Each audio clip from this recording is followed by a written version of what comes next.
ગુજરાતમાં 22 તારીખે યોજાયેલી ગ્રામ પંચાયતની ચૂંટણીનું આજે પરિણામ આવવાનું શરૂ થઈ ગયું છે અને આ જ ગ્રામ પંચાયતની ચૂંટણી જ્યારે આખા ગુજરાતમાં યોજાઈ હતી, ઘણી બધી જગ્યા ઉપર પેટા ચૂંટણી પણ યોજવામાં આવી હતી, તેમની અત્યારે વાત કરીએ. કારણ કે રીબડાની અંદર જ્યારે પેટા ચૂંટણી યોજાઈ હતી તો અહીંયા જાડેજા પરિવારનો જે દબદબો છે તે યથાવત જોવા મળ્યો છે.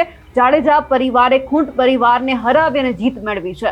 નમસ્કાર, આપ જોઈ રહ્યા છો નિર્ભય ન્યૂઝ અને હું છું આપની સાથે રિદ્ધિ. આજે ગ્રામ પંચાયતની ચૂંટણીનું પરિણામ જાહેર થઈ રહ્યું છે અને સાથે જે 22 તારીખે જે ચૂંટણી યોજાઈ હતી જ્યારે સવારથી 9 વાગે પરિણામ આવવાનું શરૂઆત થઈ ગઈ છે. ગુજરાતમાં કુલ 8,000 થી વધુ ગ્રામ પંચાયતોની સામાન્ય પેટા ચૂંટણી 22 જૂને યોજાઈ હતી. હવે આજે સવારથી જ આ મતગણતરી હાથ ધરવામાં આવી રહી છે. કુલ 239 સ્થળોએ મતગણતરી હાથ ધરાઈ છે અને જો અત્યારે વાત કરીએ ગોંડલના રીબડાની, તો રીબડામાં જાડેજાનો દબદબો છે તે યથાવત રહ્યો છે. આ ગ્રામ પંચાયતની પેટા ચૂંટણીમાં જાડેજા પરિવારે ખૂંટ પરિવારને હરાવી અને જીત મેળવી છે. આ સાથે જ ગોંડલની રીબડા ગ્રામ પંચાયતની પેટા ચૂંટણીનું પરિણામ જ્યારે સામે આવ્યું છે ત્યારે પૂર્વ ધારાસભ્ય મહિપતસિંહ જાડેજાના અવસાનથી આ બેઠક ખાલી પડી હતી. ગોંડલ તાલુકાના રીબડા ગામે એક સભ્યની પેટા ચૂંટણીનું જે પરિણામ છે જાહેર થતા જ અનિરુદ્ધસિંહ જાડેજાના પુત્ર સત્યજીતસિંહ જાડેજાની જીત થઈ છે. પૂર્વ ધારાસભ્ય સ્વર્ગસ્થ જે મહિપતસિંહ જાડેજા છે તેમનું અવસાન બાદ આ એક સભ્યની પેટા ચૂંટણી યોજાઈ હતી. મહિપતસિંહ જાડેજાના પૌત્ર સત્યજીતસિંહ જાડેજા વિજેતા જાહેર થયા છે. સત્યજીતસિંહ જાડેજાને 111 મત, જ્યારે રક્ષિત ખૂંટને 37 મત મળ્યા છે અને હરીફ ઉમેદવાર રક્ષિત ખૂંટનો અહીંયા પરાજય થયો છે. મોટી સંખ્યામાં સમર્થકોએ વિજેતા ઉમેદવારના હારતોરા કરી ઢોલ નગારા સાથે ઉજવણી કરી હતી.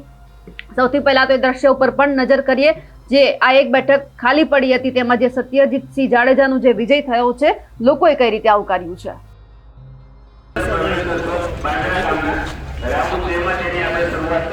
વિજેતા જાહેર થાય છે. ખૂબ ખૂબ અભિનંદન.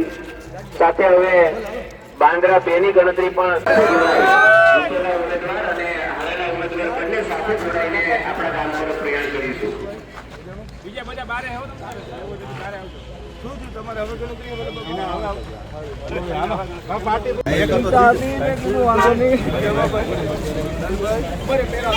માથે પડે પત્રકારો કે ઉભા નથી રહેવા દેતા.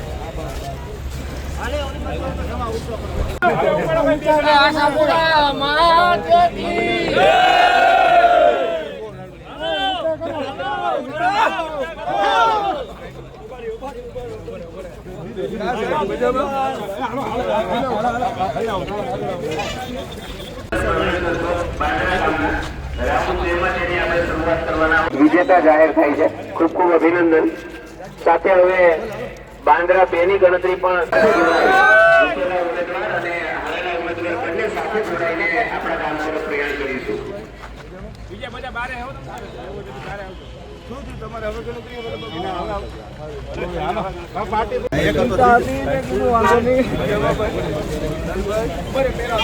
માથે પડે પત્રકારો કે ઉભા નથી રહેવા દેતા.